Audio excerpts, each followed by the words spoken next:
안녕하세요. 부자오빠입니다. 요즘 삼성전자에서 계속해서 좋은 소식을 전해주고 있습니다.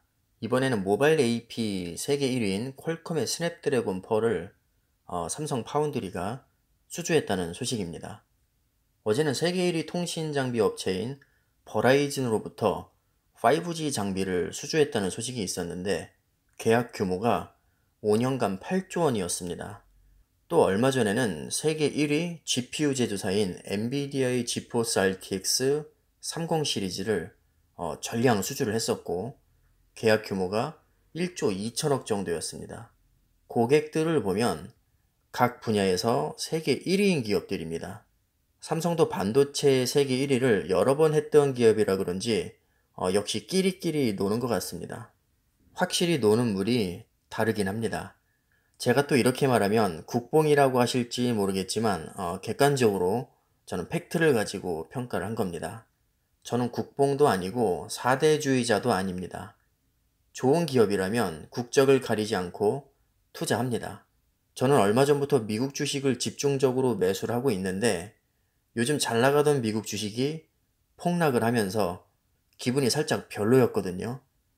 그런데 신기하게도 이 타이밍에 지루한 행보를 거듭하던 삼성전자가 상승세를 타고 있습니다. 사실 연이은 호재에도 주가가 너무 오르지 않아서 그냥 마음을 비우고 초장기로 보고 있었는데 요즘에 다시 꿈틀거리는 걸 보니까 역시 세상은 돌고 도는 게 맞는 것 같습니다. 삼성 파운드리가 퀄컴의 스냅드래곤 4를 수주한 게 도대체 어떤 의미가 있는지 거시적인 관점에서 한번 살펴보겠습니다. 자, 일단은 삼성전자의 주력은 반도체입니다. 물론 스마트폰을 비롯한 다른 사업도 하고 있지만 가장 중요하고 돈이 되는 사업은 누가 뭐래도 반도체입니다. 반도체에는 메모리 반도체와 비메모리 반도체가 있습니다. 삼성이 반도체에서 세계 1위라는 말은 사실 메모리 반도체에 한정된 말입니다. 아쉽게도 비메모리 반도체는 약체입니다. 메모리 반도체의 일종인 D램과 낸드 플래시에서 삼성은 압도적인 세계 1위이고 특히 D램은 30년 넘게 부동의 1위입니다. 단순히 점유율만 높은 게 아니라 기술력에서도 경쟁사를 압도합니다. 세계 최초로 EUV 공정으로 D램을 생산하고 있고 낸드 플래시 적층 기술도 세계 최고입니다. 가장 높고 가장 안정적으로 쌓는 기술이 삼성에게는 있습니다. 자, 일단 메모리 반도체에서는 외계인이 나타나지 않는 이상 지구상에서 삼성전자를 이길 기업은 앞으로도 거의 나오기 어렵다고 보시면 됩니다. 자, 그런데 문제가 있습니다. 메모리 반도체는 비메모리 반도체에 비해서 가격 변동폭이 큰 편입니다. 그래서 매출과 영업이익도 반도체 시세에 따라서 좀 영향을 많이 받는 편이죠. 비메모리 반도체에 비해서 마진도 적을 뿐만 아니라 시장 규모도 3분의 1 수준에 불과합니다. 메모리 반도체에서 아무리 세계 1위를 해도 비메모리 반도체에 비하면 메리트가 떨어진다는 얘기입니다. 한마디로 메모리 반도체보다 비메모리 반도체가 더 좋은 사업입니다. 자, 그럼 비메모리 반도체 세계 1위는 누구냐? 인텔입니다. 비메모리뿐만 아니라 메모리와 비메모리를 합친 전체 반도체 1위도 인텔입니다. 자, 그런데 최근 인텔의 주가가 왜 곤두박질 쳤을까요? 지금 당장은 1위지만 미래의 성장 동력에 치명타를 입었기 때문입니다. 인텔은 수십 년 동안 비메모리 반도체의 꽃이라 불리는 CPU에서 1위 자리를 지켜왔습니다. 심지어 서버용 CPU 점유율은 95%가 넘습니다. 그런데 너무 잘 나가다 보니까 기술 개발도 게을리하고 가격도 비싸게 내놓고 소켓 규격을 너무 자주 바꾸는데 심지어 보드와 호환도 안 되게 막아 놓을 때가 많았습니다. 그동안 소비자들한테 갑질 정말 많이 해왔습니다. 하지만 제품이 워낙에 좋기 때문에 욕을 하면서도 계속 써올 수밖에 없었고 인텔도 이런 것을 이용해서 계속해서 꿀을 쪽쪽 빨아왔습니다. 그런데 최근에는 상황이 많이 바뀌었죠. 한참 아래에 있던 AMD가 라이젠으로 히트를 치면서 인텔을 많이 압박을 합니다. 그리고 인텔이 CPU 미세공정 전환에 실패하면서 본격적으로 맛이 가기 시작합니다. 인텔은 삼성이나 하이닉스처럼 종합반도체 기업이기 때문에 설계와 생산을 다 합니다. 그런데 이제는 제조 능력에 한계가 와서 삼성이나 TSMC에게 일부 물량을 맡기겠다고 선언을 했고, 이런 이슈로 인해서 인텔의 주가가 최근에 많이 폭락을 했습니다. 인텔이 폭락하던 날 삼성과 TSMC 주가는 반사적으로 많이 올랐습니다. 시가총액 기준으로 보면 파운드리 전문업체인 TSMC가 1위, 그리고 GPU 팹리스 기업인 엔비디아가 2위입니다. 삼성과 인텔은 매출이 얘네들보다 훨씬 높은데도 시가총액은 더 낮습니다. 이게 무슨 뜻일까요? 투자자들이 단순히 매출이나 영업이익만 보고 투자하지 않는다는 뜻입니다. 저도 마찬가지지만 지금 당장의 매출은 사실 크게 의미가 없습니다. 20년 후, 30년 후에 얼마나 이 기업이 커져 있을 것인지가 더 중요합니다. TSMC와 엔비디아는 그런 측면에서 높은 평가를 받아서 투자자가 몰리면서 주가가 떡상을 했고, 테슬라도 마찬가지죠. 이렇게 미래가 밝은 기업들은 투자자들이 알아보고 몰리게 되어 있습니다. 당연히 투자자가 몰리면 주가는 떡상할 수밖에 없겠죠. 자, 이제 3차 산업혁명은 끝물이고 4차 산업혁명 초입에 와 있습니다. 4차 산업혁명에서 가장 주목받는 분야는 반도체가 될 겁니다. 데이터 센터, 인공지능, 자율주행, 5G, IoT, 드론, 로봇, 빅데이터, 이런 것들이 미래에 떠오르는 산업입니다. 눈치채셨겠지만 이것들의 공통점은 반도체를 필요로 한다는 겁니다.